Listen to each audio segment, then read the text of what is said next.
As we speak today, though, I noticed that gold and silver are doing very well, while the stock market is down about 1%. So, is this the end of the period of seemingly gold having lost its safe haven status? It could be, and I'm still of the belief that it will act as a safe haven.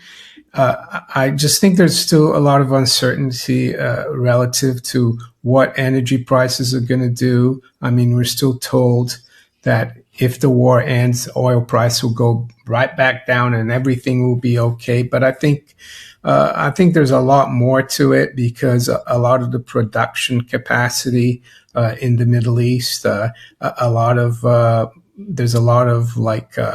backlogs as well worldwide. The global energy market is currently sitting on a powder keg. As military conflict escalates in the Middle East, mainstream financial media is completely fixated on the daily price of oil. Retail traders are entirely missing the bigger picture. The true threat to the global economy isn't just localized conflict, it is the catastrophic vulnerability of the world's most critical shipping choke points, which hold the entire Eastern Hemisphere hostage. The first day of trading after the war started, gold and silver did go up, and then it's been going down. And yes, treasuries have been going down too, so they haven't acted as a safe haven. But the question is on gold. I agree.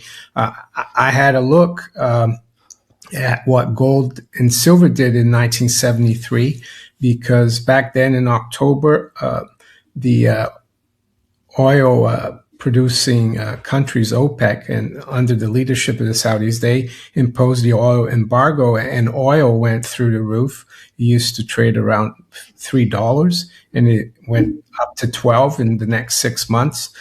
And it took gold and silver dropped for the first few weeks or first month of that crisis, and eventually it took off. So I'm not saying it's exactly the same thing that happened in 1973, 74, but it's similar. And we forget as well that during times of crises like we're having now, gold has actually, I would argue, acted. It's done what it says on the tin. It provided liquidity. Case in point, Turkey. They've had to swap or sell their gold and then have a contract to buy it back in the future, because they needed the funds. And it's very easy. It's the most liquid asset, and it has been for thousands of years. So I would argue it's some of that. And I would argue as well that there's a lot of uncertainty. We don't know in the next hour what's going to happen. We keep getting conflicting comments from the Trump administration, from Iran, from everyone. So the war were to end tomorrow, I think it could still impact the economy for at least another year. And I don't think the war is going to end tomorrow. I think it could drag on for a long time. The main reason why I think gold is better than sovereign debt is because the gold is neutral and there's no counterparty risk.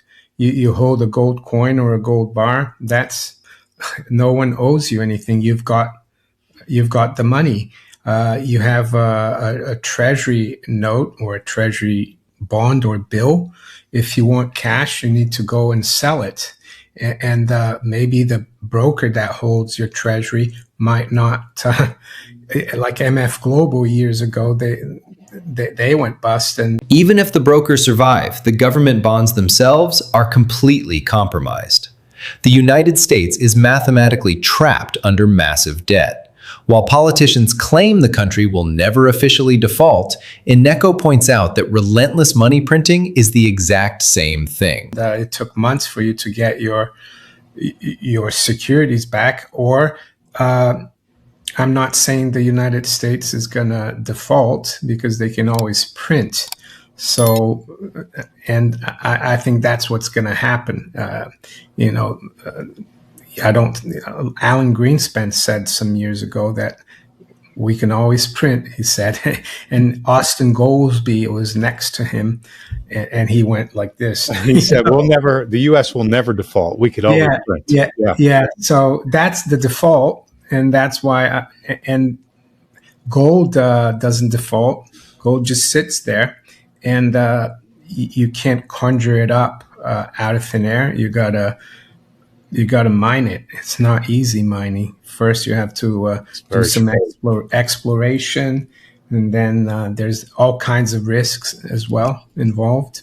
Silver as well, I would say, and even before this very painful correction we've seen in the miners of late, they were already undervalued, so they're even more undervalued now. As for whether investors are going to rush into it and see it as a safe haven, it's possible. I definitely see it as a good place to be, but I would add that you need to manage your risk there, because it's very volatile. It's not for the faint-hearted. Yeah, we're definitely seeing silver change from not just like industrial metal, even though that's still very important. But we're seeing countries now also starting to buy silver as an alternative to treasuries, as like a safe haven. India is very much into that, and so is China. I think in India they're going to allow people to use silver as collateral for loans. Prior to the war, I was hearing that the Gulf cooperation countries, they were not just buying gold, but buying a lot of silver as well. And also, the supply situation has been precarious for silver for the last 6 years or so. And we're seeing, Gary, as well, I'm sure you're looking at this, that the registered inventories on COMEX are coming down quite sharply, and that there's almost no silver left in Shanghai. So silver, I think it was Jim Sinclair who said that it's like gold on steroids. So it will go up very sharply, but it will also come down very sharply, and that's what we've seen this year. But I expect silver to outperform gold going forward, because that's what it has done in the last 60 years or so when we've had bull markets in the precious metals. Are you in the same camp, Mario, as Michael Oliver, founder of Momentum Structural Analysts, in that the drop silver has experienced, the volatility silver has experienced, is currently, it's similar to what was experienced in the 79.80 run-up and the 2011 run-up. At one point, he was calling it a little wiggle in the charts, but I mean, it doesn't feel like a wiggle when you're going through it. But it then took off like a rocket ship to a new pricing paradigm. Or do you have a different expectation for silver moving forward?